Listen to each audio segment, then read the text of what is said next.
What is the one UX design trend every designer should learn about? Trend? I don't know this one, guys. Trend?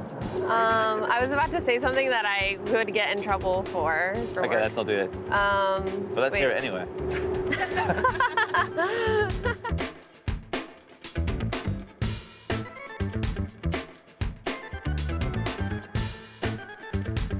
How to conduct a user interview. I don't believe in trends. Just look at what people are doing and think about why they're doing it. UX trend? Wait, okay. Informing your design decisions through UX research.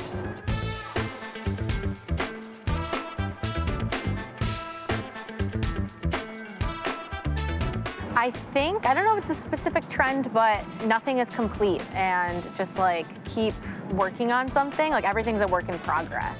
I think that's the trend and mindset all UX designers should take, and just like keep working on something.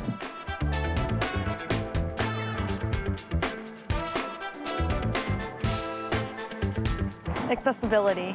Everybody is designing for accessibility now, for all age groups, from young children to mature or senior adults.